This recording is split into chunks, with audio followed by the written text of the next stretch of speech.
Previously. 중수청을 만들다는 것이 검찰을 완전히 껍데기를 만들겠다. 도둑 잡는 수사관을 자기가 마음대로 지정하겠다는 거나 마찬가지죠. 탄핵 문제를 가지고서 이건 분명히 김명수 대법원장 사이에서 암묵적 거래가 있을 것이라고 저희들은 짐작하고 있습니다.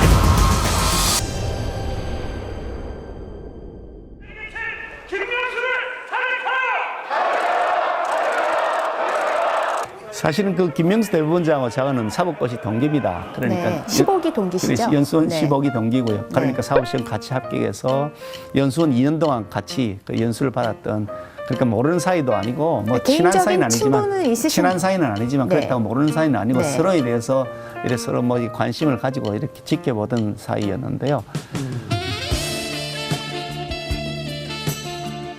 사실 이게 뭐 인간적으로 보면 참 저로서도 참 곤혹스러운 상황입니다만, 이게 인간적인 문제로 해결될 수 있는 수준을 훨씬 넘어섰다는 것이 근본적 고민이 있죠. 대법원장이 거짓말을 지금 2번 했습니다. 한 번은 어떻게 거짓말했냐? 탄핵 논의를 한 적이 없다. 아예 거론한 적이 없다고 거짓말을 해서 허위 공문서를 보냈습니다. 그 다음날 임성근 부장판사가 녹음 테이프를, 녹취록을 공개했잖아요. 거의 탄핵 거래를 했다는 것이 나온단 말이죠. 또 거기에다가 이번에 또 더해서 부주의한 답변을 했다고 또 거짓말했습니다. 거짓말과 부주의는 다르다는 비판이 있는데 어떻게 생각하십니까? 아니 그게 어떻게 부주의한 답변입니까? 거짓말을 한 거죠. 아니 그래 되면 판사가 당신 위정죄로 처벌하겠어 기소가 됐는데, 위정죄로 기소가 돼 재판하는 사람, 받는 사람이 내가 부주의한 답변했습니다. 그럼 무죄입니까?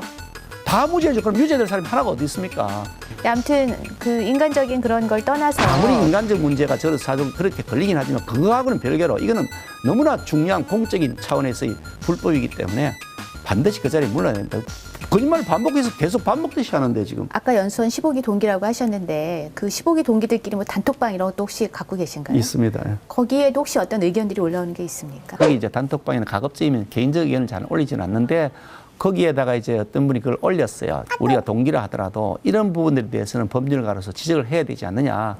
그러니까 우리가 이 부분에 대해서 연명으로 작성을 하자라는 의견이 올라와 있었는데, 또 이제 반대하는 분들도 계셔서 그 상태에서 더 이상 진행을 안 하고 지금 그만둬 있는 상태. 뭐 성명 같은 걸 동기 이름을 내시려고 하다가 그러셨구나. 그렇죠. 예, 예. 그 전체가 한 몇 명 정도 되세요? 저희들 연수원 동기가 총 300명 있고요. 300명. 예. 300명이면 다 일일이 친하시기는 어렵겠네요. 그런데 어쨌든 김명수 대법원장하고는 그래도 어느 정도의 친분은 있으셨던 뭐 거예요? 서로 아는 정도 사이는 되죠.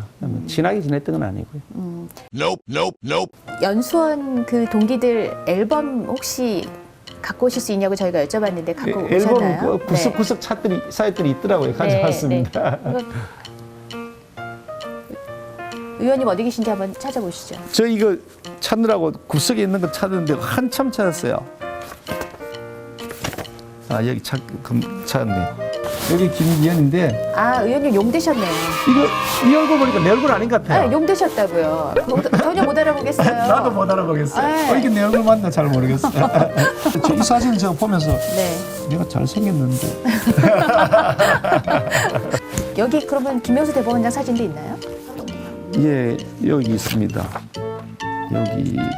여기 있네요. 이건 김명수라고 되어 있는 요거는. 이분은 별로 안 변하신 것 같아요. 그래요? 네, 그때나 지금이나 네 알아보겠어요. 연수원 때는 어떤 동기였다고 기억하고 계세요? 뭐 그때 뭐 유별나게 뛰어난 사람은 아니었기 때문에 의원님은요? 저는 심통 않았습니다. 네? 신통치 않았습니다. 신통치 않았는데 판사가 되셨다고요? 운이 좋았죠. 그렇게 하는 걸로.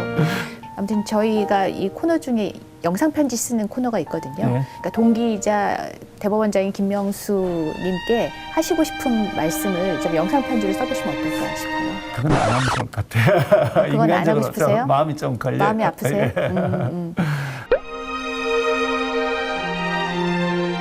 아까 그런데 그 얘기 하셔서 문득 생각났는데, 결혼을 약속한 여성과 결혼을 못하게 하면 판사도 안 하겠다고 아버지를 협박하셨잖아요. 협박했죠.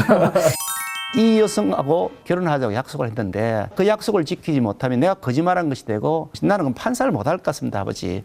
그랬더니 아버지가 아들을 판사를 만들어야겠다는 생각에 허락하셨다고 했는데 예. 아마 이제 부모님은 더 좀 이렇게 유력한 집안이랑 혼사를 맺고 싶으셨었나 봐요. 그렇죠? 그게 막 그러셨을 것 같아요. 저는 뭐 저도 아버지 어머니 생각을 뭐 틀렸다고 생각하지는 않는데 저도 나름대로 여러 가지 그 생각한 것이 있고, 그래서 뭐 그렇게 연애를 시작해서 결혼을 했는데 첫사랑하고 연애를 한 거죠. 그러니까 부인이 첫사랑이신 거예요? 아까 고등학교 때 17살 때 만나셨다고 그랬나? 예, 같은 교회를 다녔어요. 같은 네. 동네에 살고. 그러다 보니까 제가 한 학년 위인데 오빠 그러다가 나중에 이제 신랑 부부가 아니, 되었습니다. 그 제가 혹시 그렇습니다. 교회 오빠셨던 거예요? 교회 오빠였습니다. 아, 역시 교회 오빠를 조심해야 되는데. 여기 교회가 위험해요. 네. 여기 고등학교 때인데 여기 제가 김기현이고 고등학교 2학년 때입니다. 여기 제 아내 이선혜입니다. 요 같이 이제 교회에서 네. 야외예배라고 소풍을 갔죠. 네. 소풍 가서 제가 그때 고등부 학생회 회장 때거든요. 네. 그때 교회에서 목사님한테 불려서 야단도 맞았어요. 교회에서 연애하지 말라고요? 예배당이 연회당인 줄 아느냐 하면서 네가 학생회 회장인데 고등부 학생회 회장이었으니까 회장이 모범을 보여야지 거기서 자꾸 연애질하고 다닌다고 그래가지고요. 야단 맞았죠. 그다음 목사님 주의하겠습니다. 그러면 그게 주의가 되나요?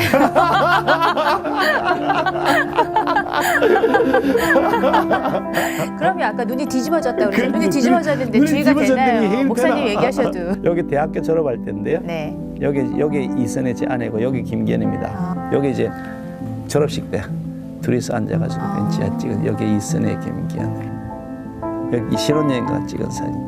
신혼여행 가서 찍은 사진까지. 그때 여기 제주도에서 사실 찍은 사진이거든요. 그래서 진짜 제주도에 금슬이 좋으시구나. 예 그렇게 해서 그 옛날 추억 여행을 하면서 좋았던 것 같아요. 저는 굉장히 또 고마운 것이 이 선거 조직을 하는 데 있어도 최고 전문가예요. 제 역할이 굉장히 선거운동하고 이럴 때 열심히 뛰어주시나 최고. 봐요. 대한민국 최고 선거 운동일 것 같아요. 금슬이 정말 좋으신가 봐요. 왜냐하면 또 프로필을 제가 찾아봤더니 일남 3녀를 두셨더라고요. 슬하에. 굉장히 다둥이 아빠신데 연세를 생각을 해도 그 또래에 비해서 굉장히 자녀를 많이 두신 편이시죠? 어떠세요? 그 당시는 지구는 비좁다 하나나 잘 기르자 뭐 포스터 만들어 가지고 막 온 동네 가족계획 열심히 하던 시절에. 지금같이 53초에 한 명꼴로 인구가 늘어나면 2000년에는 5천만이 넘습니다. 공해, 입시, 취업 등이 심각한 문제로 대두됩니다. 아니 그래서 혹자들은 생각하기에 이게 일남 3녀니까 아들 낳으려고 계속 딸 셋 낳고 아들 낳으신 건가 이렇게 오해할 수도 있는데 아니라면서요. 예, 그래서 보통 분들이 질문하실 때 저는 꼭 제일 위에가 아들입니다 얘기를 먼저 해요. 왜냐하니까 방금 우리 그 앵커님 말씀하신 것처럼 그렇게 오해하는 분들이 계셔서 아들이 위에 있고요. 밑에 딸이 셋이 있는데요. 제 아내가 그 외동딸이에요. 그러니까 장모님이 제 아내를 낳자마자 장인어른이 돌아가셨어요. 그러니까 사실은 유복녀 비슷하게 자랐죠. 아들도 없고 딱 하나 가족이 없었기 때문에 가족에 대한 그리움이 있었어요. 행복한 가정을 꿈꾸셨구나. 그렇지. 아내는 아내대로 가족에 대한 그림이 있었고 네. 저는 뭐 애 많으면 좋겠다 뭐 이런 생각도 좀 있고 했는데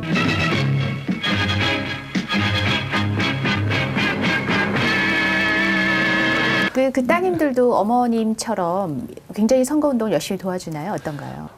한 번은 그 국회의원 선거 때 큰딸이 정치 외교학을 전공을 했어요. 그래서 그 현장에서 한번 배워봐라. 그래가지고 선거운동 한번 해볼래 했더니 오겠다 그러더라고요.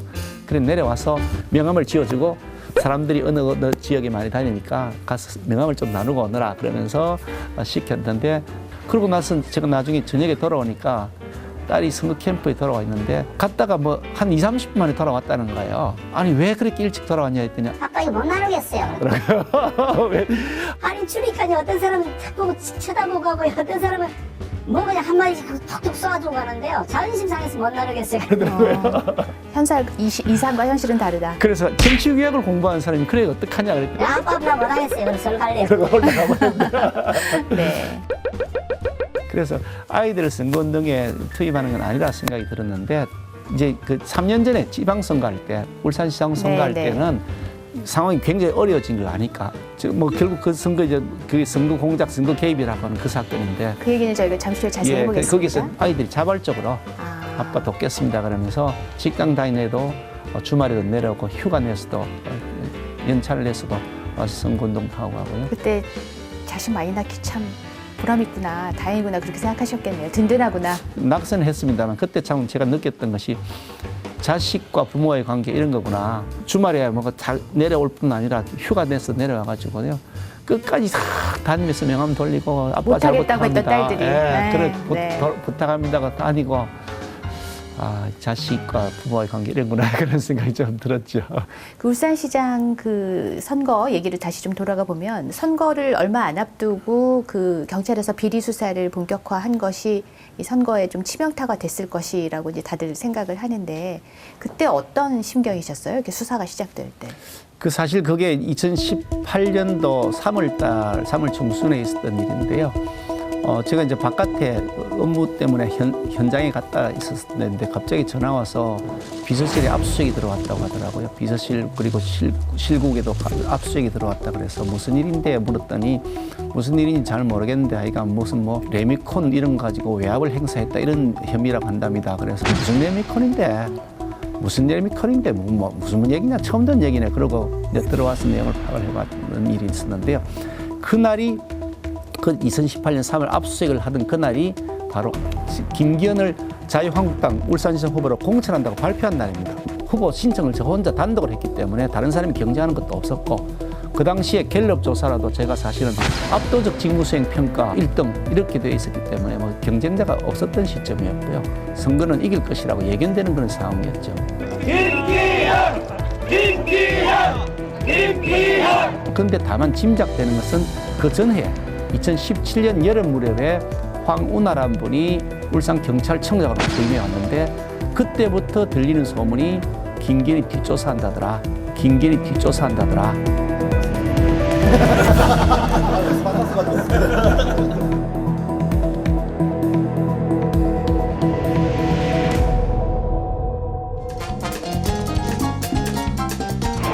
황운하라는 사람이 그 행동 대장이었고 그 배경에 청와대가 있었던 거예요. 거기 이런 내용이 적혀 있어요. VIP는 보나마나 대통령일 겁니다. 황운하 의원을 이렇게 오다 가다가 국회의원회가 같이 인사하시 식사도 하고 식사도 하시더라고요. 둘이서 만나 어떠세요? 식사하는 건 아니고요. 네.